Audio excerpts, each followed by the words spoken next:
कौन से फेज में होता है? एनाफेज।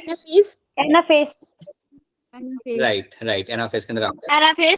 बिल्कुल से एनाफेज के अंदर स्प्लिटिंग ऑफ सेंट्रोमियर आपके यहाँ पे होगा। ठीक है, ओके। मुझे ये बताइए कि आपके माइटोसिस के अंदर कौन सा फेज होता है जहां पे आपकी न्यूक्लियर मेम्ब्रेन वापस आ जाती है? टीलोफेज।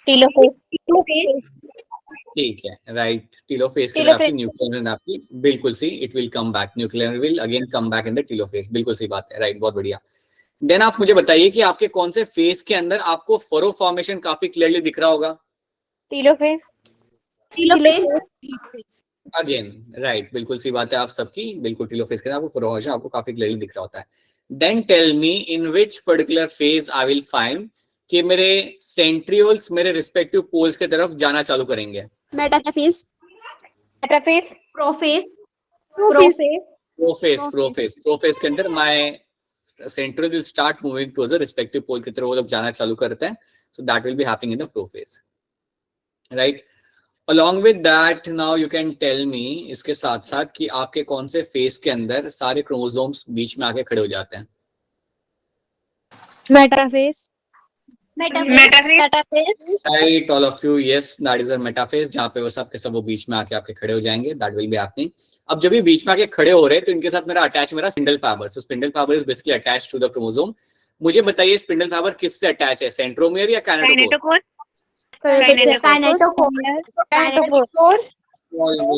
काइनेटोकोर, बहुत सही है, बिल्कुल सही, राइट। अब मुझे एक और चीज यहाँ पे बता दीजिए आप लोग कि आपका जो माइटोसिस यहाँ पे आपका हो रहा है उसके अंदर आपका एक चेक पॉइंट आता है, चेक पॉइंट नंबर 3। ये चेक पॉइंट कौन से दो फेज के बीच में होता है? हाँ जी, राइट राइट, बिल्कुल सी, रांजना, कशिश and all other people, yes that's right. Metaphase anaphase के बीच में आपको यहाँ पे चेक पॉइंट देखने के लिए आपको मिल जाएगा, बिल्कुल सही। So that is something you will get to see in this, right. मुझे बताइए सेंट्रियोल्स का डुप्लीकेशन कब होता है? पुरानी बात है, पुरानी बात। एस फेज के अंदर ही होगा। Aunty, Anshika, Kashish, Monika, Priya, yes it will my S phase जहां पे मेरा सेंट्रियोल्स का डुप्लीकेशन मुझे होता है वहां पे मिल जाएगा, राइट, वेरी ट्रू। ठीक है, मेरे हिस्टोन प्रोटीन कब बनते हैं? एस फेज में। Right, Priya end of you, yes S phase के अंदर ही आपके हिस्टोन प्रोटीन आपके बनाए जाएंगे, बिल्कुल सही। All right, now let me start the screen share with you and you should be able to see the screen in a matter of minute and then we can start with the थोड़ा question solving करते हैं, then हम थोड़ी meiosis की फिर बाद में बात करेंगे, right. So first of all let's do some kind of question solving. कल की क्लास में भी हमने कुछ क्वेश्चन सॉल्विंग की थी, आज भी हम थोड़ी सी यहाँ पे क्वेश्चन सॉल्विंग यहाँ पे हम कर लेते हैं। So let's do that. And by the way आप सबको बता दूं कि आपका जो सिलेबस है अपकमिंग टेस्ट का वो cell the unit of life है। Cell the unit of life is going to be the syllabus for your upcoming exam, ठीक है। तो ये कोई चीज का आपने यहाँ पे रखना है यार ना। Okay, so mitotic spindle is mainly composed of which protein? अगर आपके सामने ये क्वेश्चन आ रहा है तो आप मुझे सोच के अनम्यूट करके आंसर बता दो जल्दी से, क्या इसका आंसर हो सकता है? ऑप्शन ए आप लोग मुझे यहाँ पे बता रहे हो और जो लोग मुझे यहाँ पे ऑप्शन ए कह रहे हैं उनका आंसर यहाँ पे सही है एक तरीके से, right. You can find certain amount of actin over there, but आप एक और चीज रखना कि आगे माइक्रोमाइटोटिक स्पिंडल जो आपका बनता है ना उसमें इससे ज्यादा इंपॉर्टेंट एक और चीज आपकी होती है यहाँ पे, दैट इज माय माइक्रोट्यूब्यूल, ठीक है। तो इसके अलावा यू विल फाइंड कि इसके अलावा जो सबसे इंपॉर्टेंट चीज आपको यहाँ पे मिलती है दैट इज द माइक्रोट्यूब्यूल। ये तो काफी पुराना क्वेश्चन है, बट अगर आपके सामने भी ऐसा कोई क्वेश्चन आता है फ्यूचर में देन माइक्रोट्यूब्यूल्स ऑप्शन मिले तो उस पर ही टिक करना, क्योंकि आप जानते हो microtubule is something you will find in the mitotic spindle. और किसको याद है माइक्रोट्यूब्यूल कौन से प्रोटीन से बना हुआ होता है? ट्यूब्यूलिन प्रोटीन से बना हुआ होता है। तो अगर ये आपके सामने आता है तो इसको इस पे ही आपको क्लिक करना है, इस पे आपको टिक करना है, ठीक है। तो ऐसे तो क्वेश्चन वापस आपके सामने कभी आएंगे नहीं, बट फ्यूचर में आता है देन एक्सपेक्ट करना कि ट्यूब्यूलिन वहां पे लिखा होगा, ठीक है। Then microtubules is involve in, अभी ध्यान से देखिए इस क्वेश्चन को, माइक्रोट्यूब्यूल किस चीज के अंदर यहाँ पे इन्वॉल्वमेंट शो? सेल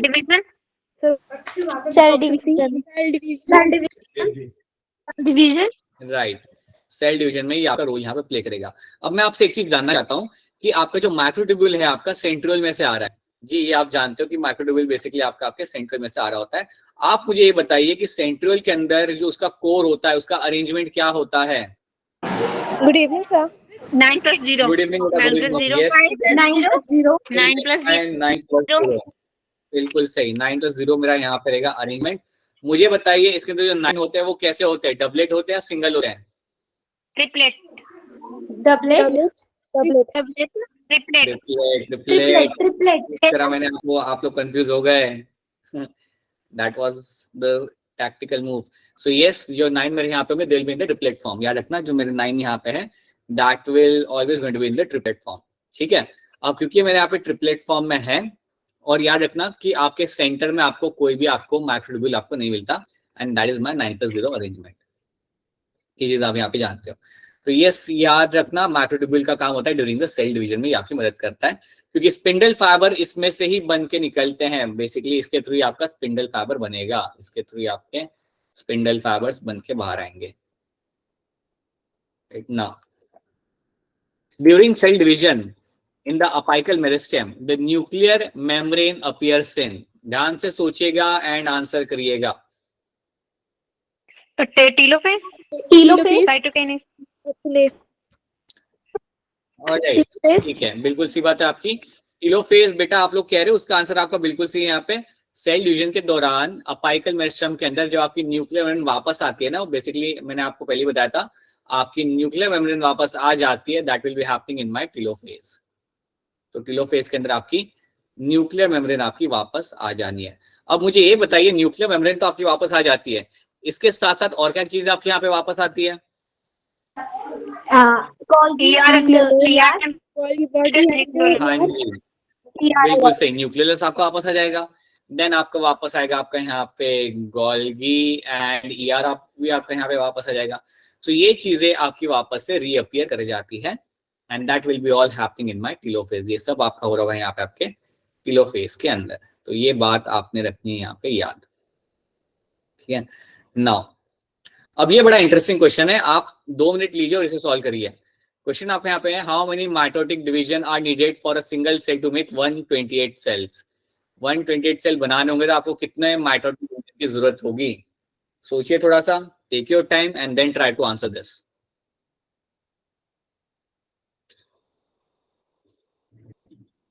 काफी अच्छा क्वेश्चन है ये, और एक बार नीट में भी ऐसा क्वेश्चन आया था, तब 128 सेल नहीं थे, तब 256 सेल लिखा था उन लोगों ने।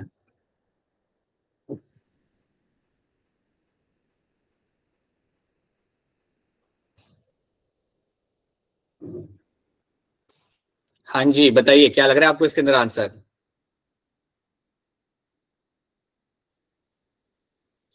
इतना टाइम नहीं ले सकते हैं। 7। किसी ने बोला यहाँ पे कोई 7 कह रहा है, ठीक है। क्यों बेटा 7 क्यों, कैसे आया 7 आपका? थोड़ा एक्सप्लेन कर दो।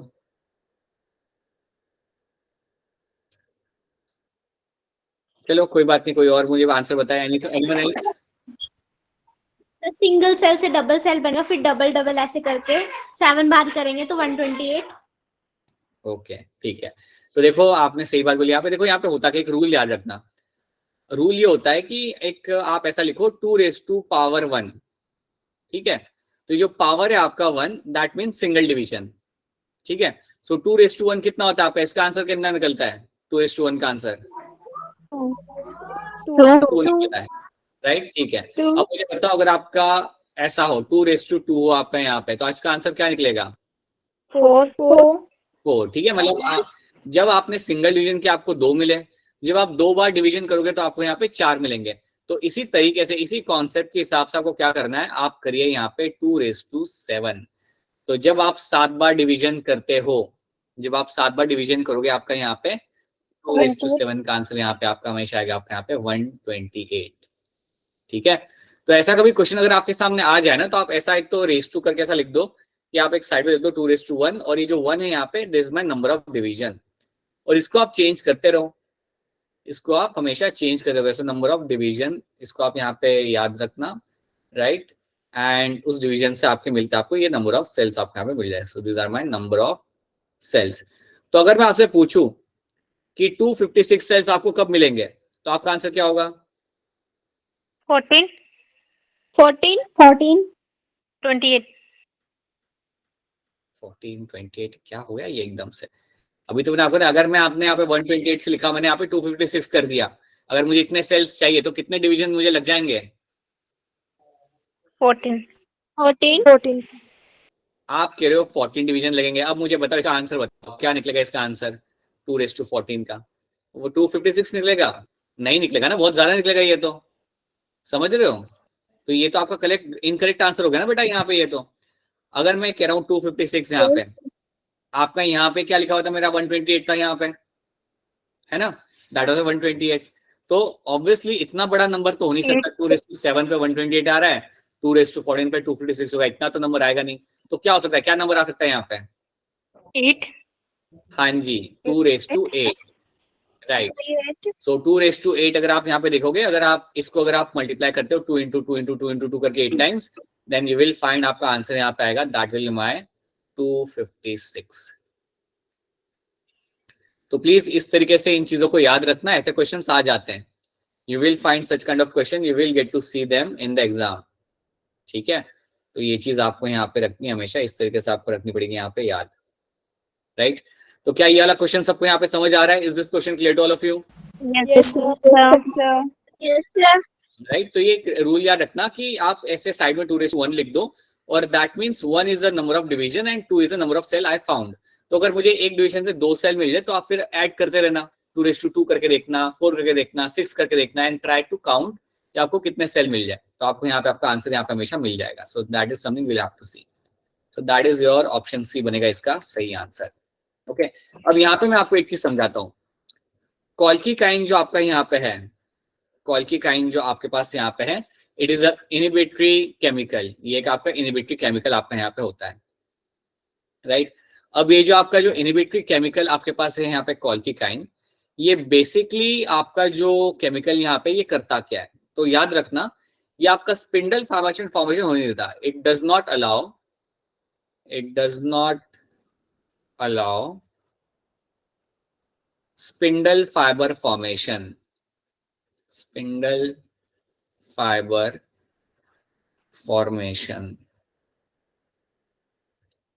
तो एक बात को यहाँ पे ध्यान से समझिए.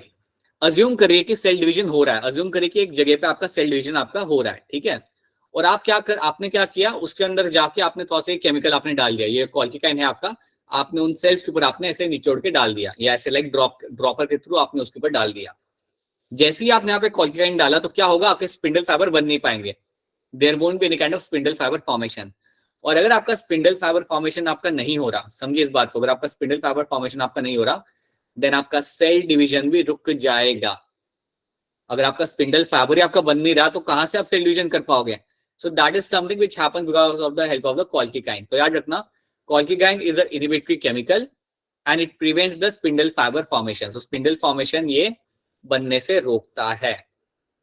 ये बात आपसे आप लोगों ने रखनी है यहाँ पे याद, that my colchicine will play a role in preventing the spindle formation in the mitosis के अंदर. तो ये स्पिंडल फॉर्मेशन आपका होने नहीं देगा, और उसकी वजह से अल्टीमेटली आपका माइटोसिस आपका रुक जाता है.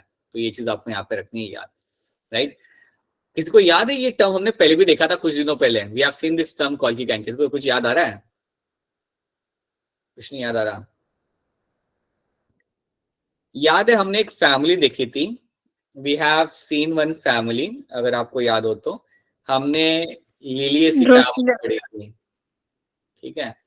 और लिलिएसी फैमिली के अंदर एक स्टोरी थी, और स्टोरी पता है क्या थी आपकी यहाँ पे? स्टोरी थी आपकी, किसी को याद है स्टोरी कौन सी थी इस फैमिली के अंदर? Wedding planner. हाँ जी, राइट, बिल्कुल सही. राइट, वेडिंग प्लानर की यहाँ पे आपकी स्टोरी थी. तो अगर आपको याद होगा तो स्टोरी के एंड में हमने ये बोला था कि जो लोग थे उन्होंने बोला कि यार हमारे जो गेस्ट हैं वो फॉरेनर है और वो बाहर की सब्जियां खाएंगे. राइट. वो यहाँ की नहीं खा पाएंगे. तो तब ये कॉल्कीकाइन टर्म आपके सामने आता था, अगर आपको याद होगा तो. सो 2-3 उनके लिए हमने बाहर की सब्जियां बनाई थी, उनमें से एक थी आपके यहाँ पे कॉल्कीकाइन. सो दैट इज समथिंग, वहां पे हमने ये टर्म देखा था, अगर स्टोरी आपको याद हो तो, ठीक है। तो that is something you have to know, so ये याद रखना। So that is my call और ये आपका स्पिंडल फाइबर बनने को नहीं देता, सो ये बात आपने यहाँ पे रखनी है याद, ठीक है। ऑलराइट, क्या आई होप ये वाला टर्म आपको यहाँ पे समझ आएगा अब हमेशा। Yes, sir. Yes, sir. Yes. किस रोल क्या होता है। ऑलराइट, अब एक और हमारे सामने यहाँ पे क्वेश्चन है, are cell can divide it, और मेरा question 24 hours. 24 hours is a correct answer. 24 घंटे लगते हैं आपके सेल को डिवाइड होने के लिए, so that is the amount of time it will take for the division. Yes, very good, right. ये बड़ा इंटरेस्टिंग क्वेश्चन है, ध्यान से देखेंगे आप इसे। If a cell has 2n number of chromosome in the G1 phase, what is the number of chromosome in the cell after S phase? S phase के बाद कितने क्रोमोसोम यहाँ पे हो जाएंगे? मैं अगर आपके लिए हुआ तो मैं तो 8n पे क्लिक करता। Sir, 2n. ठीक है, 2n. Sir, 2n. 2n. 2n. लेकिन आप लोग जरा स्मार्ट हो आपके हिसाब से, तो आप कर रहे हो 2n। मुझे बताइए आपने 2n क्यों ला? सर, क्योंकि जीवन क्रोमोसोम पे 2n डबल नहीं आया, होता, इसको क्यों डीएनए मिलेगा? कंटेंट डबल तो होगा। क्रोमोसोम नंबर इंक्रीज नहीं होता है। Right, so in that case मेरा आंसर यहाँ पे गलत, बिल्कुल सही बात है आपकी कि क्रोमोसोम नंबर आपके कभी भी इंक्रीज नहीं होते। सो क्रोमोसोम नंबर आपका कभी भी इंक्रीज नहीं हुआ, chromosome number will never increase, will never change. तो ये बात आपने हमेशा याद रखनी है, ठीक है। क्या डीएनए का अमाउंट चेंज होता है वहां पे? यस, और डीएनए डबल हो जाता है। Yes sir. हाँ जी, बहुत बढ़िया, बिल्कुल सही। आपका जो डीएनए रहता है, DNA will get doubled, but along other than that you won't find, right, you won't find anything else happening over here, ठीक है। तो डीएनए बिल्कुल आपका यहाँ पे बेटा डबल हो जाएगा, बट यू डोंट फाइंड कि क्रोमोसोम नंबर आपका कभी चेंज होगा, वो उतना ही रहता है, वो कभी आपका बदलता नहीं है। तो ये बात आपने हमेशा याद रखनी है। That's a good answer, that's a right answer, 2n is a right answer.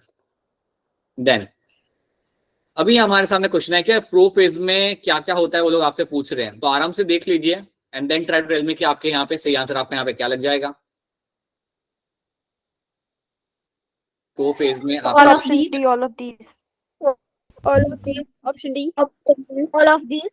सब लोग ऑल ऑफ दिस कह रहे हैं, ठीक है। D. So let's see, initiation of condensation of chromosomal material, ये बात आपकी सही है, बिल्कुल आपका कंडेंसेशन आपका यहाँ पे चालू हो जाता है, बिल्कुल सही बात है।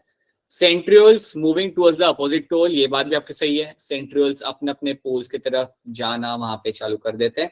Initiation of assembly of mitotic spindle, बिल्कुल माइटोटिक स्पिंडल आपका बनने लगता है। अब मैं आपसे पूछना चाहूंगा कि जब आपके सेंट्रियोल्स जाने लगते हैं पोल्स के तरफ, जब आपके सेंट्रियोल्स पोल की तरफ जाने लगते हैं, तो आपका थोड़ा सा माइटोटिक स्पिंडल बनने लगता है, थोड़ा सा आपका बन के बाहर निकलता है।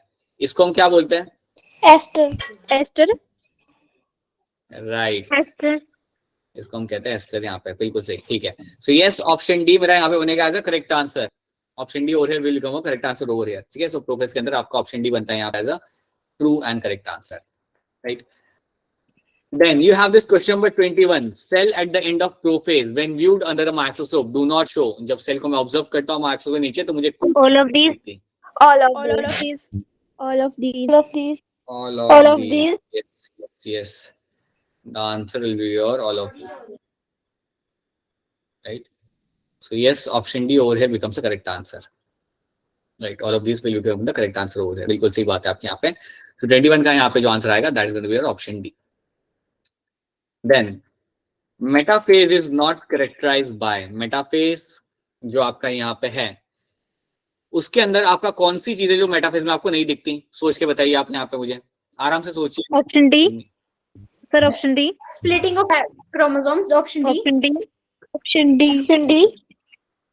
काफी लोग मुझे ऑप्शन डी यहाँ पे कह रहे हैं एंड मैं वेट कर रहा हूँ कि कोई कुछ और भी बोल सकता है यहाँ पे, बट ठीक है। सो ऑप्शन डी आप यहाँ पे कह रहे हो। अब मुझे ये बताओ, कंप्लीट कंडेंसेशन ऑफ क्रोमोसोम, ये तो आपका हो जाता है, ये तो सही बात है, ये आपको मेटाफेज में आपको दिख जाएगा, पूरे कंडेंसेशन वो हो चुका होता है। Then alignment of chromosome on the metaphase plate, मतलब सेंटर में, that is your in the centre. देखो याद रखना, मेटाफेज प्लेट अगर लिखा हुआ है that simply means equatorial plate, ये और इक्वेटोरियल प्लेट सेम होता है। इक्वेटोरियल प्लेट Sir, planet लिखा है. अच्छा, तो प्लेट लिखना चाहता प्लेट लिखना चाहता सभी ये सेंटेंस, अगर प्लांट लिखा है तो फिर ये आंसर हो जाएगा ना फिर आपका सही यहाँ पे, ठीक है। तो ये प्लेट हुआ यहाँ पे, प्लेट प्लेट कर दिया हमने यहाँ पे। सो इक्वेटोरियल प्लेट और मेटाफेज प्लेट आपके यहाँ पे सेम ही रहती है, ठीक है। Attachment of spindle fibre to the kinetochore, ये बात भी आपकी सही है, that is also going to be true. Option D becomes a correct answer because ये आपका जो इवेंट है ये आपका होता है in your anaphase, this event will be happening in the anaphase, ये इवेंट आपका मेटाफेज के अंदर नहीं होता, that is my splitting of the chromosome. Then anaphase is characterised by, anaphase के अंदर All of यहाँ these. पे होते हैं, All of these. Option D. सब लोगों ने यहाँ पे ऑप्शन अपने बता दिए और सबके आंसर यहाँ पे सही है, बिल्कुल सही बात है। स्प्लिटिंग ऑफ सेंट्रोमियर, सेंट्रोमियर आपका ब्रेक करेगा, सेपरेशन ऑफ क्रोमैटिड, क्रोमैटिड अपने अपने अपने जगह पे जाना चालू करेंगे, and movement of chromatid to opposite pole, so that is something which will happen in your option D. ये सारी चीजें आपकी एनाफेज के अंदर आपको होते हुए आपको मिल जाएंगी। ये सब हम इसलिए देख रहे हैं ताकि आपको ये सारी चीजें हमेशा याद रहे और चाहे क्वेश्चन कैसा भी आए उन्हें लाइक हैंडल कर सको, ठीक है। अब ध्यान से देखिएगा इस क्वेश्चन को, event of telophase are, telophase के कौन से इवेंट यहाँ पे लग जाएंगे आपके हिसाब से, बताइए सोच के। Option D. Option D. Option D. D. Option D आप कह रहे हो ऑप्शन यहाँ डी। पे, ठीक है। आप लोग काफी लोग ऑप्शन डी यहाँ पे कह रहे हो। चलो पहला स्टेटमेंट हम देखते हैं, chromosome cluster at the opposite spindle post, सारे क्रोमोसोम आपके अपोजिट पोल पे आपके चले जाते हैं, and their identity is lost, मतलब जो क्रोमोसोम आपका होता है उसकी आइडेंटिटी खत्म हो जाती है और वो बन जाता है आपका क्रोमैटिन। तो ये बात तो मेरी सही है, दैट्स अ ट्रू स्टेटमेंट, ये तो मेरा यहाँ पे स्टेटमेंट मेरा यहाँ पे बिल्कुल सही है, ठीक है। Then nuclear envelope assemble around the chromosome cluster, ये भी आपका ट्रू है। न्यूक्लियर मेम्ब्रेन आपकी आनी चालू हो जाती है, ये बात भी हमने देखी थी, that is also true. Nucleus Golgi complex ER are reform, ये भी आपके दिखने लगते हैं, ये बात भी आपके यहाँ पे सही है। तो तीनों के तीनों स्टेटमेंट आपके यहाँ पे सही है, and that is why option D over here becomes a correct answer. Yes, option D मेरा बनेगा यहाँ पे as a right answer. Then you have question number 27, furrow formation does not occur in the plant cell during cytokinesis because of, आपका furrow formation आपका नहीं होता plant cell के अंदर ड्यूरिंग साइटोकाइनेसिस, इसका रीजन यहाँ पे क्या होता है आप बताइए थोड़ा अच्छा ये इसमें सोचना पड़ेगा थोड़ा सा, आपको थोड़ा सा इसके अंदर आप सोचेंगे और फिर आंसर करेंगे मुझे। ये लोग ये कह रहे हैं कि सेल वॉल में, अब मेरी बात सुनिए ध्यान से, ये आपने पढ़ा नहीं है तभी आप इसे आंसर कर सकते हो, आपकी सेल वॉल जो होती है वो लोग कह रहे हैं कि सेल वॉल के अंदर फरो फॉर्मेशन नहीं होता, you have no furrow formation, so furrow formation आपको नहीं मिलता। आप मुझे ऑप्शन देके बताइए इसका क्या रीजन हो सकता है। Option B. Option B. Option B, inextensible cell wall. आप तीनों ने जिन्होंने यहाँ पे पढ़ा है Option और B. जो बाकी बच्चे जो यहाँ पे बी कह रहे हैं उसे, इनका आंसर सबका यहाँ पे सही है, बिल्कुल सही बात है। इनएक्सटेंसिबल सेल वॉल, आपकी सेल वॉल होती है प्लांट्स के अंदर और ये एक्सटेंसिबल नहीं होती। देखिए आपकी प्लाज्मा मेम्ब्रेन जो बेटा होती है वो आपकी काफी फ्लेक्सिबल होती है, it is very much movable, everything will happen to that, but आपकी सेल वॉल आपकी एक्सटेंडेबल नहीं होती, वो आपकी एक्सटेंड नहीं हो सकती, and because of that option B over here becomes a correct answer. Option B over here becomes your correct answer in this, कि आपकी you have an inextensible cell wall, okay, so that is something you have to remember, right? याद रखना आपका, मैं आपको एक बार बता दूंगा कि कैसे होता है प्लांट सेल के अंदर cytokinesis, I will teach that you separately, but याद रखना ये बात कि सेल वॉल वहां पे आपकी एक्सटेंड नहीं हो सकती, it is not flexible, hard होके फ्लेक्सिबल नहीं होती, इसलिए फॉरो फॉर्मेशन आपको वहां पे नहीं मिलेगा। Yes, option B become over here as a correct answer. भैया अब ये वाला क्वेश्चन आपका आता है सेल वाले चैप्टर में से, जिसका संडे को होने वाला है आपका टेस्ट। सो ध्यान से इस क्वेश्चन को पहले आप देखिए, which of the following is not true about the eukaryotic cell, इनमें से कौन सा स्टेटमेंट सही नहीं है in terms of the eukaryotic cell, बताइए मुझे। Option C. ठीक है, anything else? Option D. Option A. Option A. किसी ने Option मुझे A. ऑप्शन ए बोला है, अंशिका, या किसी ने मुझे ऑप्शन Option A. बोला यहाँ पे, आरुषि ने भी ऑप्शन ए बोला यहाँ पे। राइट, तो ऑप्शन ए। Option A. कशिश मुझे बताओगे आप ऑप्शन ए यहाँ पे क्यों कह रहे हो, क्या रीजन है आपके ऑप्शन ए बोलने का? सर क्योंकि जो प्रोकैरियोटिक सेल होते हैं उनकी सेल वॉल होती है पेप्टिडोग्लाइकेन बनी हुई। बहुत बढ़िया, वेरी गुड, राइट आंसर। आपकी जो पेप्टिडोग्लाइकन आपका होता है यहाँ पे, that is something seen in my prokaryotic cell, that is something will be seen in my prokaryotic cell. ये आपको कभी भी आपके यूकैरियोटिक सेल में आपको नहीं मिलेगा, and that is why this becomes a correct answer. Yes, option ए आपका स्टेटमेंट जो है वो आपको कभी भी आपको यूकैरियोट्स के अंदर देखने के लिए आपको नहीं मिलेगा, right? So that is why this is going to be a wrong statement, that is going to be a not true statement. ठीक है, तो yes, option A over here becomes my correct answer. Very good, alright then. अच्छा, आगे बढ़ने से पहले मैं आपको एक थोड़ा सा हिंट देता हूँ यहाँ पे। हिंट मतलब I will tell you something थोड़ा सा ब्रीफ में अबाउट द मियोसिस। मियोसिस का थोड़ा सा मैं आपको यहाँ पे ब्रीफ देता हूँ, and then we can continue the questions again. ये क्वेश्चंस करना बहुत ज्यादा इंपॉर्टेंट है, आप ये बात को दिमाग में बिठा लीजिए। आप लोग जानते ही वैसे भी, ऑल ऑफ यू, दैट जितने आप क्वेश्चन सॉल्व करेंगे उतना ही आपका टॉपिक पे ग्रिप बनेगा, उतनी ही अश्योरिटी रहती है कि आप क्वेश्चन मिस नहीं करेंगे अगर एग्जाम में आया तो। और जितनी आपकी स्ट्रांगली अश्योरिटी रहेगी उतनी ज्यादा लाइकली चांस है कि आप 90 में से 85 86 क्वेश्चन आप सही कर दो। एंड ये बात मैं आपको पहले ही बता चुका हूँ कि अगर ऐसा होता है कि आप एग्जाम के अंदर, नीट के एग्जाम के अंदर 90 में से अगर आप 85 86 क्वेश्चन अगर आप सही लगा रहे हो, कर पा रहे हो, then that means you are getting a score beyond 330। And once you get a score of beyond 330, फिर आपको क्या करना है? आपको फिजिक्स केमिस्ट्री में एक डिसेंट स्कोर ही लाना है। फिजिक्स में आप लाइक 100 ले आओ, केमिस्ट्री में आप 120 ले आओ, 130 ले आओ, that's it, that becomes a enough score. ये आपका स्कोर इनफ हो जाता है कि हिमाचल डोमिसाइल के ऊपर आपको आपकी सीट मिल जाए।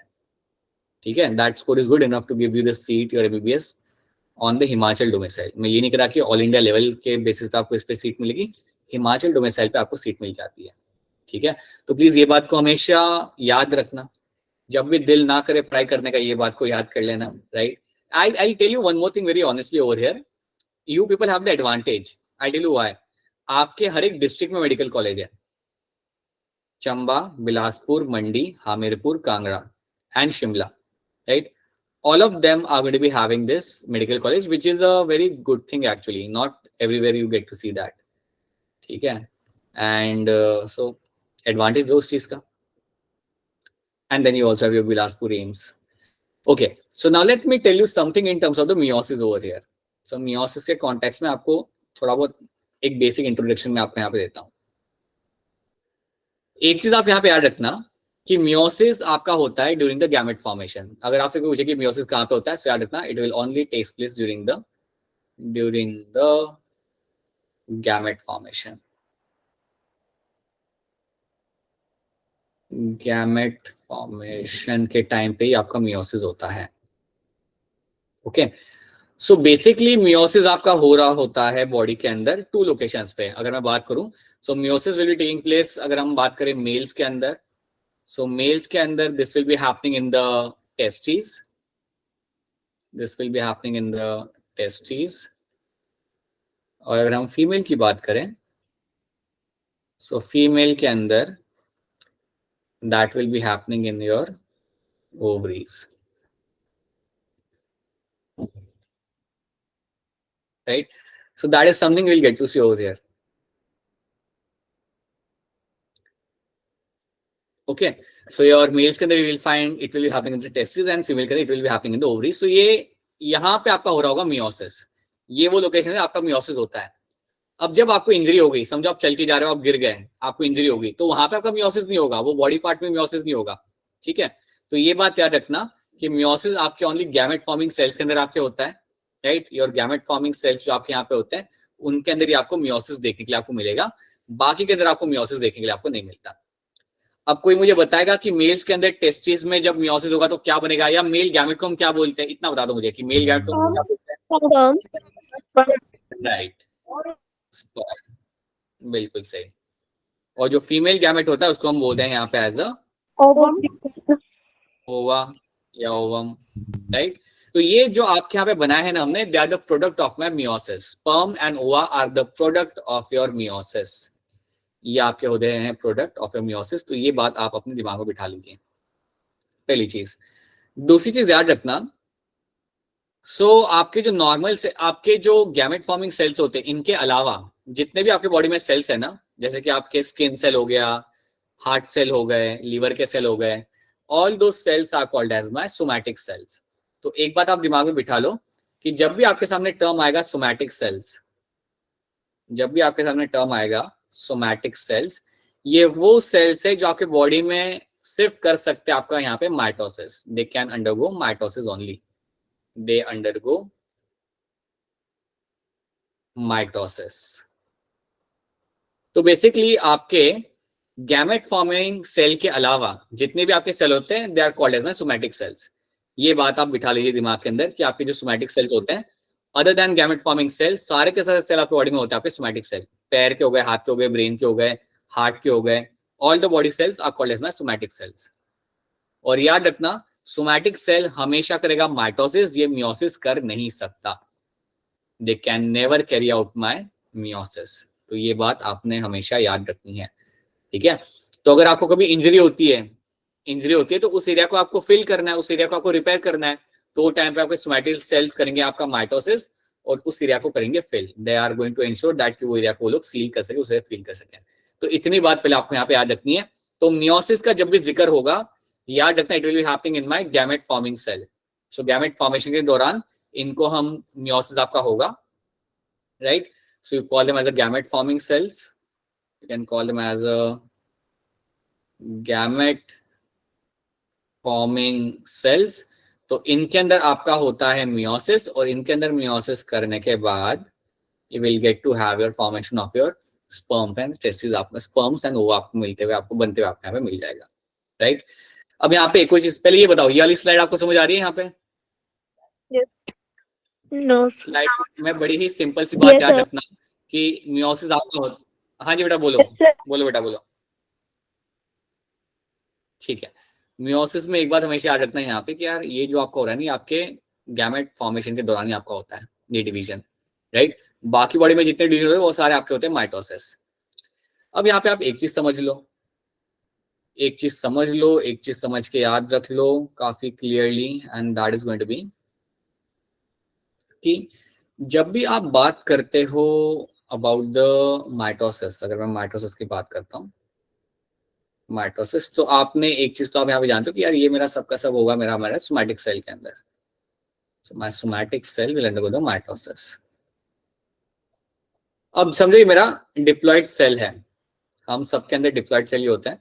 तो समझो मेरा यहाँ पे डिप्लॉइड सेल है, और जब ये माइटोसिस करेगा तो माइटोसिस करने के बाद एक और आपका सेल बनेगा यहाँ पे, and that cell will be also going to be a diploid cell. रखना, माइटोसिस करने के बाद आपको कोई अनोखा सेल नहीं मिल रहा है, ऐसा नहीं कि कुछ नया सेल आपको मिल रहा है, बिल्कुल डिट्टो एक और आपको यहाँ पे सेल मिल जाएगा। You will get to see a ditto one more cell over here, and that one more cell over here is called as my like will be diploid cell, ठीक है। तो याद रखना that is going to be for mitosis. So mitosis के अंदर रखना you have a single cell, it will undergo the mitosis and will give you a diploid cell. तो ये चीज आपको एक यहाँ पे याद रखनी है। लेकिन जब मैं बात करता हूँ मियोसिस की, whenever I discuss something in terms of meiosis, तो यहाँ पे कंडीशन हो जाती है अलग। तो अगर मेरे पास एक सेल है, अगर मेरे पास यहाँ पे आपका एक सेल है, राइट, डिप्लॉइड सेल है, और अगर ये मियोसिस करता है, अगर ये मियोसिस करता है, तो याद रखना आपको मिलते हैं आपके 4 सेल। मियोसिस खत्म होने के बाद you will get to have a formation of your 4 cells. 4 cell आपको यहाँ पे मिलेंगे, और चारों के चारों सेल आपके यहाँ पे होंगे haploid. All the 4 cells you'll be getting over here are going to be the haploid cells. चारों के चारों सेल्स जो मुझे यहाँ पे मिलेंगे, याद रखना चारों सेल मेरे यहाँ पे होंगे हैप्लॉइड, और सारे सेल्स एक दूसरे से यहाँ पे होंगे अलग। All the cells, so this is what I will get. These are my haploid cells. Haploid cells, and all cells are going to be different from each other. सारे सेल एक दूसरे से यहाँ पे होंगे अलग, और ये पेरेंट सेल जो अलग है ही, क्योंकि पेरेंट सेल क्या था, डिप्लॉइड था, उसमें से आपके यहाँ पे हैप्लॉइड सेल बने। तो प्लीज ये बात याद रखना कि मियोसिस का एडवांटेज ये होता है कि आपको वेरिएशन मिल जाए। यहाँ पे आपको 4 सेल मिल जाए, चारों एक दूसरे से अलग है, चारों के अंदर कोई ना कोई डिफरेंस है। यहाँ पे इसको मैंने ग्रीन कर दिया डिफरेंस दिखाने के लिए, इसको मैं थोड़ा सा येलो कर दिया यहाँ पे, राइट, दूसरे वाले को मैं ऑरेंज कर देता हूँ यहाँ पे, right. So all of them will be different from each other, हर कोई एक दूसरे से यहाँ पे अलग होगा, ऐसा नहीं कि सब सेम सेम होते हैं, all of them R B different from each other. तो ये बात आप दिमाग में बिठा लीजिए। दूसरी चीज याद रखना, सेक्सुअल रिप्रोडक्शन के लिए मियोसिस की जरूरत पड़ती है। Without meiosis there won't be any kind of sexual reproduction. तो याद रखना, जब भी सेक्सुअल रिप्रोडक्शन करना होता है तो वो टाइम पे आपका मियोसिस की जरूरत होती है।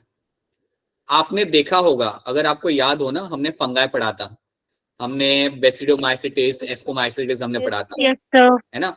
तो याद करो, बेसिडियम के अंदर आपके दो हैप्लॉइड न्यूक्लियाई होते थे, दोनों फ्यूज होते थे और बनाते थे आपका डिप्लॉइड न्यूक्लियस, है ना।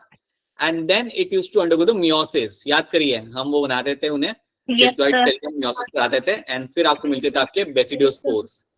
सो जो बेसिडियोस्पोर्स आपको मिलते थे मियोसिस करने के बाद, वो मियोसिस के बाद जो आपको मिल रहा है ना, उनके अंदर आपको मिलेगा वेरिएशन। दैट मीन्स सारे के सारे सेल एक दूसरे से वहां पे होंगे अलग, एंड यू कैन फाइंड, उससे आपको पॉपुलेशन में वेरिएशन मिलता है। आज की डेट में हम सब एक दूसरे से अलग हैं, राइट, फेशियल फीचर में और हर एक तरीके से। That is all because of the meiosis. Meiosis याद रखना आपको वेरिएशन देता है पॉपुलेशन के अंदर, and that is something which will be happening during the sexual mode of reproduction. ठीक है, तो ये बात आपको यहाँ पे रखनी है याद। This should be clear to all of you. क्या इतनी बात आपको यहाँ पे समझ आ रही है? Is this thing clear to all of you यहाँ पे सबको? Yes, sir. कुछ रिपीट करना होगा तो बताना, कुछ चीज समझना है तो बताना। So now let me tell you couple of more things over here. एक दो चीज मैं आपको यहाँ पे और बताता हूँ। सी, जब भी हम बात करते हैं मियोसिस की ना, तो उसको हम दो पार्ट्स में डिवाइड करते हैं। सो बेसिकली अज्यूम करते कि यहाँ पे है मेरे पास यहाँ पे डिप्लॉइड सेल, ठीक है, और ये डिप्लॉइड सेल जब मेरा करेगा मियोसिस 1, तो पहले आपका होता है हमेशा आपका मियोसिस 1। सर इतना मियोसिस को आप दो पार्ट्स में डिवाइड करते हो, मियोसिस 1 एंड मियोसिस 2। जब आपका मियोसिस 1 होगा, सो यू विल हैव, आपको दो हैप्लॉइड सेल्स आप यहाँ पे मिल जाएंगे, ठीक है। और उसके बाद आपका वापस होगा आपका मियोसिस 2, उसके बाद आपका होगा यहाँ पे आपका मियोसिस 2, और जब मियोसिस 2 आपका खत्म होता है तो आपको फिर आपके अल्टीमेटली आपको 4 हैप्लॉइड सेल्स आपके यहाँ पे मिल जाता है। So after the completion of meiosis 2 you'll get your 4 haploid cells have been formed। तो यहाँ पे ये बात को आपको याद रखना यहाँ पे जरूरी है। You have your meiosis 1, पहले ये होगा, और उसके बाद आपका यहाँ पे होगा आपका meiosis 2। तो ये बात आप दिमाग में उठा लीजिए कि आपके मियोसिस को हमने दो पार्ट्स में डिवाइड करा होता है, ठीक है।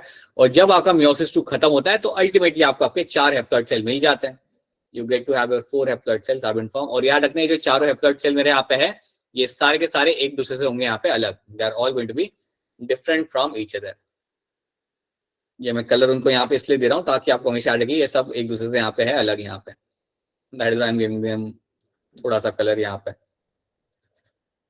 ठीक है। तो ये बात आपने यहाँ पे रखनी है याद। So this is something should be clear to all of you. So diploid cell, meiosis 1 हुआ, आपको 2 सेल मिले, और वो 2 सेल होते हैं दे कंप्लीट द मियोसिस 2, और फिर आपको यहाँ पे 4 हैप्लॉइड सेल आपको यहाँ पे मिल जाएंगे। तो इतनी बात आप पहले याद रखेंगे यहाँ पे। दूसरी चीज आपको याद रखनी है कि आपका जब मियोसिस हो रहा होता है, जब आपका मियोसिस, जब सेल कहता है कि यार मुझे मियोसिस करना है, तो इसका भी सेल साइकिल होगा, इसका भी अलग से आपका सेल साइकिल होता है। तो देखो इसमें होता क्या है, याद रखना, इसका जो सेल साइकिल होता है ना, तो अज्यूम दैट इसका सेल साइकिल है, let me use a different colour, white बहुत यूज कर लिया, तो समझो यहाँ पे आपका सेल साइकिल है इसका। सो इसके सेल साइकिल के अंदर भी आपको 2-3 चीजें तो कॉमनली मिलेगी। You will have few things are going to be common. पहली चीज, you will have your G one phase, यहाँ पे भी आपका जीवन फेज ही होता है, राइट। जीवन फेज के बाद क्या आएगा, नेक्स्ट फेज, S phase. हाँ जी, अगला फेज मेरा यहाँ पे आ जाएगा S phase. Next phase over here is going to be the S phase.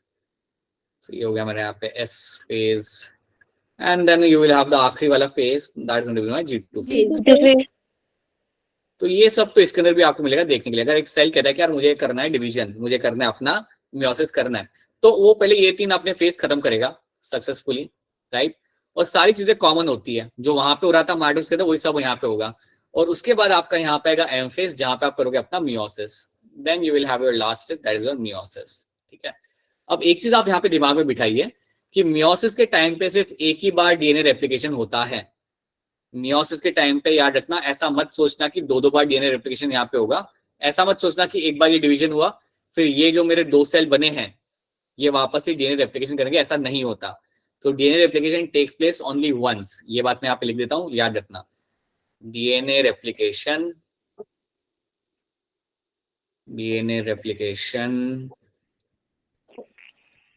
takes place only once। ठीक है, तो ये बात आपने भूलनी नहीं है। So that is not something you have to forget कि डीएनए रेप्लिकेशन आपका सिर्फ एक ही बार यहाँ पे होगा, राइट। सो ये कभी मत सोचना कि दो बार होगा यहाँ पे डीएनए रेप्लिकेशन, क्योंकि 2 बार आपको यहाँ पे दिख रहा है सेल डिवाइडेड, ऐसा नहीं है। Only one time will have the DNA replication will happen over here, right. तो ये बात आपको यहाँ पे रखनी है याद। So this is something should be clear to you. क्या इतनी बात आपको यहाँ पे समझ आ रही है? Is this thing clear to all of you? Yes sir. Yes sir. इतना आ रहा है तो आपका फाउंडेशन मतलब आपका मियोसिस का आपको यहाँ पे इतना याद रखना है। So that is the foundation which I want all of you to always remember in terms of the meiosis.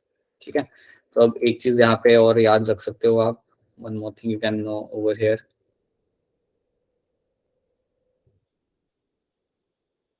सी, जब भी आप बात करते हो मियोसिस की ना, जब भी आप बात करोगे तो ये काफी इंटरेस्टिंग प्रोसेस होता है, थोड़ा लेंदी होता है बट इंटरेस्टिंग होता है। तो अगर आप बात करते हो मियोसिस की, तो मियोसिस को आपने 2 पार्ट में डिवाइड कर रखा हुआ है। एक होता है आपका मियोसिस 1, तो जो पहला होता है आपका मियोसिस 1 होता है, देख लो आप यहाँ पे जो आपका पहला डिवीजन होता है उसे हम कहते हैं मियोसिस 1। तो मियोसिस 1 में आपके 4 स्टेज आपको मिलेंगे यहाँ पे, you'll get to see your 4 stage. So you will have your prophase 1, you will have your prophase 1, you will have your metaphase 1, have your metaphase 1, then आपका होगा यहाँ पे एनाफेज 1, Anaphase 1. फेज 1 आपका यहाँ पे लग जाएगा, और फिर आपका यहाँ पे होगा telophase 1, then you will have your telophase 1। ठीक है, एंड देन यू हैव, ये आपने कंप्लीट कर लिया। सो टीलोफेज 1 जब खत्म हुआ उसके बाद आपका हुआ साइटोकाइनेसिस, और उसके बाद आपको यहाँ पे 2 सेल आपके मिल जाएंगे। सो आफ्टर साइटोकाइनेसिस आपके यहाँ पे 2 सेल आपके बन के आ जाते हैं। सो मियोसिस 1 आपका होता है खत्म। ठीक है, सो मैं यहाँ पे मेंशन कर देता हूँ, after telophase 1 you will have your general cytokinesis आपके यहाँ पे हो जाएगा। So then you will have your cytokinesis will takes place, और आपको 2 सेल आपके यहाँ पे मिल जाएंगे। उसके बाद थोड़ा सा सांस लेगा सेल 2 मिनट सेल थोड़ा सा ब्रीथ करेगा, and then again the meiosis 2 will initiate, और उसके बाद आपका यहाँ पे चालू होगा आपका मियोसिस 2। देन आपका मियोसिस 2 चालू हो जाएगा। अब जैसे जब मियोसिस 2 आपका चालू होगा तो उसमें भी क्या होगा, again you will have the same thing, you will have your prophase 2, you will have your metaphase 2,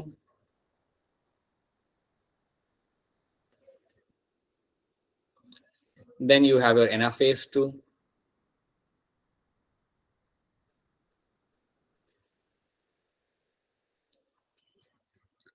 and then you have your telophase 2। ठीक है, तो यार इतना मियोसिस 1 होता है, उसके बाद होगा cytokinesis, and then you have telophase 2, sorry meiosis 2 होगा। उसमें आपके चारों स्टेप्स रन होंगे वापस से, prophase 2, metaphase 2, anaphase 2, telophase 2, and then उसके बाद आपका यहाँ पे होगा वापस से आपका cytokinesis, then again you will have the cytokinesis, और इसके बाद बेसिकली आपको आपके 4 सेल्स आपको वहां पे घूमते हुए आपको वहां पे मिल जाएंगे। अब आपको यहाँ पे एक चीज याद रखनी है, अगर आपसे आपके रिलेटिव अगर आपसे पूछे कि इन सब में से सबसे लेंदी वाला प्रोसेस आपका कौन सा होता है, या लेंदी वाला स्टेज आपका कौन सा होता है, तो आपने बोलना है आपका प्रोफेज 1। सो आपने बोलना है कि यार ये जो प्रोफेज 1 होता है ना, इट इज वेरी लेंदी। वैसे बाय द वे क्या आपके रिलेटिव्स या आपके सिबलिंग्स आपसे पूछते हैं कुछ ऐसा कभी? No sir. कोई कुछ नहीं पूछता कोई मतलब ऐसे नहीं कि अच्छा ठीक है ऑलराइट, इट्स अंडरस्टैंडेबल। ठीक है, सो यस, अगर कभी कोई पूछे तो बता देना कि आपके मियोसिस के अंदर सबसे लेंदी वाला जो आपका फेज होता है वो आपका होता है प्रोफेज 1। ये आपका सबसे लेंदी होता है, और मैं आपको बताना चाहूंगा कि ये आपका सबसे आपका लाइक सुपर इंपॉर्टेंट है। अगर आप इसको समझ लेते हो ना तो बाकी सब चीजें is like walk in a park for you. आपका पूरा एनर्जी प्रोफेज 1 को समझने में लगता है, जो कि आसान है, ज्यादा डिफिकल्ट है नहीं, लेकिन उसमें कंटेंट ज्यादा है। ठीक है, लेकिन एक बार आपने उसे समझ लिया सही तरीके से, देन बाकी चीजें will be like piece of cake for you. जितने भी आपके नीट में क्वेश्चंस बनते हैं, so majority of the time they ask question based on the prophase 1। इस चैप्टर में से जब क्वेश्चन बनाना हो तो उनका ये हॉट स्पॉट टॉपिक होता है उनके लिए, ये दैट प्रोफेस 1 में से लोग क्वेश्चन बनाते हैं क्योंकि इसके अंदर कंटेंट काफी है, तो ये बात याद रखना, ठीक है। सो एक बार आपको प्रोफेस 1 और मियोसिस 1 आपका हो जाता है ना, देन बाकी सब चीजें तो आपको वैसे ही समझ आ जाएंगी and you won't have any kind of difficulty over here, right.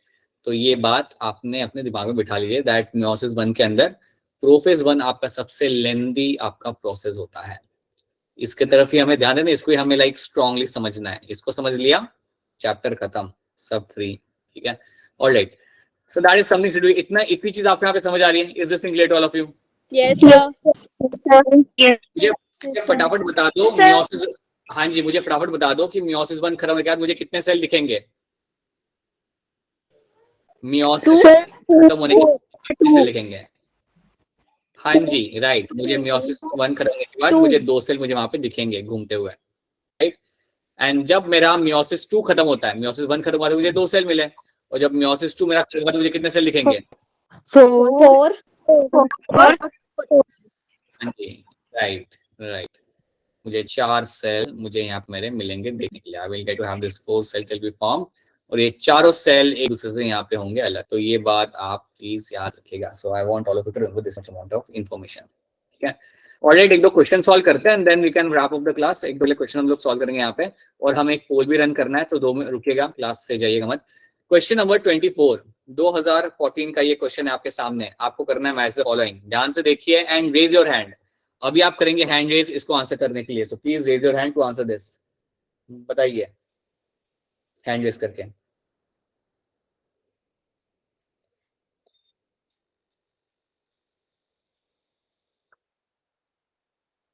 ठीक है, कुछ लोगों ने यहाँ पे हैंड रेज करना चालू कर दिया है। अंशिका ने हैंड रेज किया अभी तक, ओके। अंशिका आपने हैंड रेज किया था इसलिए हम आपको अपॉर्चुनिटी देंगे। बताइए क्या आंसर लग रहा है आपको इसके अंदर? सो ऑप्शन ए। अंशिका को ऑप्शन ए यहाँ पे लग रहा है। प्रिया आपको क्या लग रहा है? Sir, option A. राइट, और सलम आपको? Sir option A. हाँ जी right, so option A over here becomes the correct answer. बिल्कुल सी बात है आपके यहाँ पे। देखिए सेंट्रियोल्स के साथ आपका यहाँ पे आ जाएगा बेसल बॉडी, क्लोरोफिल के साथ आपका यहाँ पे आ जाएगा आपका थैलाकोइड की। क्लोरोफिल आपको थैलाकोइड के अंदर मिलते हैं, याद करिए, हमने बताया था आपको थैलाकोइड मेम्ब्रेन के अंदर क्लोरोफिल लगे हुए होते हैं, थैलाकोइड मेम्ब्रेन के अंदर, ठीक है। ये बात हमने जिक्र की थी बहुत पहले। क्रिस्टे क्या होता है? It is the infolding of my mitochondria. Mitochondria की जो इनफोल्डिंग होती है हम कहते हैं यहाँ पे cristae. And ribozyme is something which is going to make the nucleic acid. अब समझो इसके बारे में आपको नहीं मालूम, समझो अभी आपको राइबोसोम के बारे में नहीं मालूम, तब भी आप निकाल सकते हो आंसर। आपको 2 चीजें भी अगर मालूम हो तब भी आपका आंसर निकल आएगा। सो that is why option A becomes the correct answer, ठीक है। ध्यान से आंसर करिएगा। न्यूक्लियर मेम्ब्रेन इज एब्सेंट इन, इनमें से किसके अंदर आपको न्यूक्लियर मेम्ब्रेन नहीं मिलेगी? हैंड रेस करना पड़ेगा आपको, हैंड रेस करेंगे तभी आंसर लिया जाएगा। बताइए, ध्यान से देखिए and then try to answer this.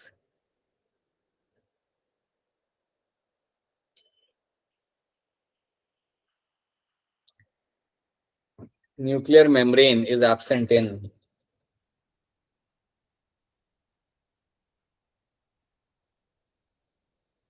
अरे you are taking so much amount of time, काफी टाइम ले रहे हो आप लोग तो। मुझे आपको यहाँ पे हिंट देनी पड़ेगी या फिर बताएगा मुझे बिना हिंट के? प्रिया क्या लग रहा है आपको इसके अंदर आंसर? बताइए। Option D. प्रिया को ऑप्शन डी लग रहा है, और भी मैं आंसर सुनना चाहूंगा बाकी लोगों से भी। प्रिया वैसे आपको ऑप्शन डी यहाँ पे क्यों लग रहा है?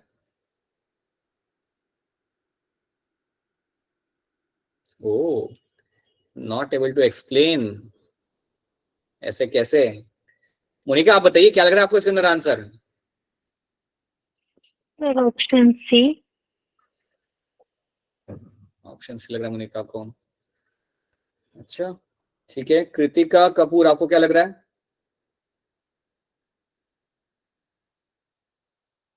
थिंकिंग।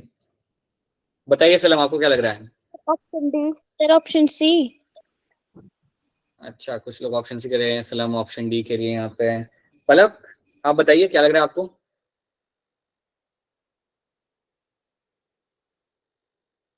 रंजना आप बताना चाहेंगे?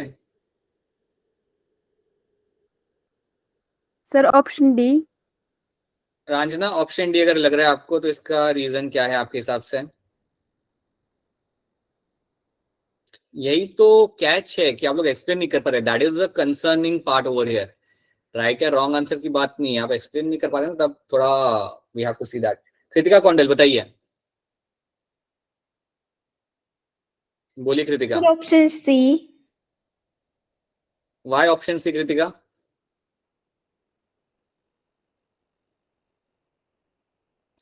सी now tell me, now let me explain you this. See nuclear membrane absent. आप मुझे बताओ कि कौन से एनिमल्स के अंदर न्यूक्लियर मेम्ब्रेन आपकी एब्सेंट होती है, मुझे ये बताओ पहले। Nuclear, eukaryote. सर बोलिए। Monera. Sir kingdom non Monera. Prokaryotic है। प्रोकैरियोट्स या किंगडम मोनेरा अगर आप बोल रहे हो तो भी आपका आंसर है। सो बेसिकली अगर आप कहते हो, समझो किसी ने बोला यहाँ पे मेरा किंगडम मोनेरा, मतलब बेसिकली आप मुझे कह रहे हो कि सर बैक्टीरिया में न्यूक्लियर मेम्ब्रेन आपकी नहीं होती, ठीक है। और आप जानते हो कि मेरे बैक्टीरिया कौन से कैटेगरी के अंदर आते हैं, they come under category of my prokaryotes, right. तो सिंपल सी बात है, मेरे बैक्टीरिया के अंदर न्यूक्लियर मेम्ब्रेन मुझे यहाँ पे नहीं मिलती। ये बात आपकी, आपने सही बोली, ये बात आपने यहाँ पे सही बोली। अब आप यहाँ पे देखो ध्यान से, पेनिसिलियम मेरा क्या है? What is Penicillium? Right, very good. ये मेरा यहाँ पे फंजाई है, बिल्कुल सी बात है, मेरा यहाँ पे फंजा हो जाएगा। अगैरिकस सर मेरा फंजा ही है। ये तो आपका वो है मशरूम जो आप खाते हो, so it is going to be also going to be a fungi, right. Volvox बताओ, वॉलवॉक्स क्या होता था? ये भी हमने green alga. Algae. Green alga. Green algae हो जाता है ये।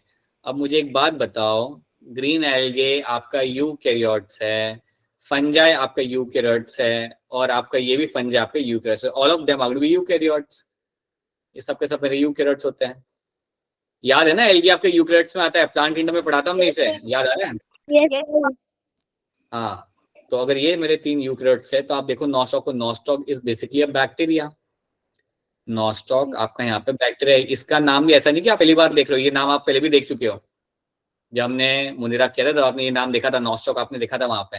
सो नॉस्टॉक इज अ बैक्टीरिया। और समझो अगर आपको ये नाम याद नहीं आ रहा, आप बाकी दिन तो देख सकते हो ना बेटा यहाँ पे, बाकी दिन तो मेरे यूकैरियोट्स है। So that is why option D over here becomes the correct answer, right. सो आपको मालूम होना चाहिए कि नॉस्टॉक अगर आंसर है तो आंसर क्यों है वो, because it is a bacteria, और बैक्टीरिया के अंदर आपको न्यूक्लियर मेम्ब्रेन देखने के लिए आपको कभी मिलेगा नहीं, राइट। एक और क्वेश्चन हम लोग यहाँ पे करेंगे। Let's do one more question over here, but let's do that question in the, हाँ, ये हम क्वेश्चन करेंगे इन योर पोल। थोड़ा और डिस्कशन को पोल पे करते हैं, ठीक है। सो जल्दी में से मैं यहाँ पे पोल रन करता हूँ and you just wait a minute.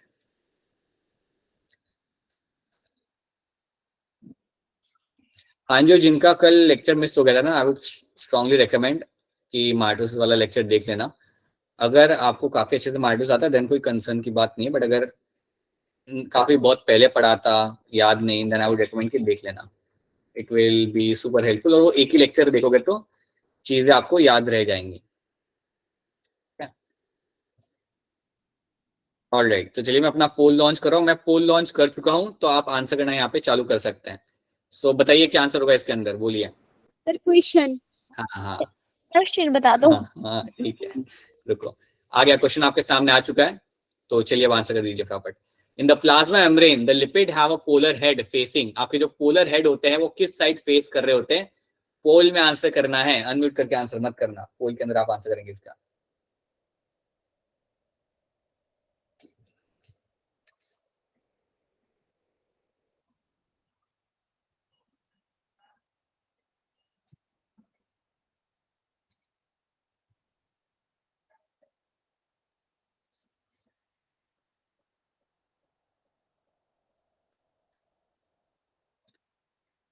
बताइए बेटा।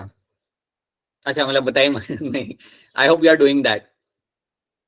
आई होप सब लोग पोल पे आंसर कर पा रहे हैं, किसी को कोई दिक्कत नहीं आ रही। या आप में से कोई है जिसको नो सर। पोल मिल नहीं रहा या खुल नहीं रहा, कोई है आप में से कोई ऐसा? अमन, शांति, आई होप आप भी पोल पे आंसर कर पा रहे होंगे। हाँ जी, आरुषि बताइए, आरुषि कुछ कहना चाहती है? नो सर, गलती से हो गया था। ठीक है, आरुषि कुछ नहीं कहना चाहती। All right, so let me just come back over here and let me see how many of you have answered in the poll. ठीक है, let me stop the presentation. All right, काफी लोग को आंसर आ चुके हैं, बाकी लोग भी आंसर करिए बेटा, बाकी लोग भी फटाफट आंसर करिए जिनका बाकी है, चलिए जल्दी. अच्छा अभी भी क्वेश्चन दिखना है क्या आपको?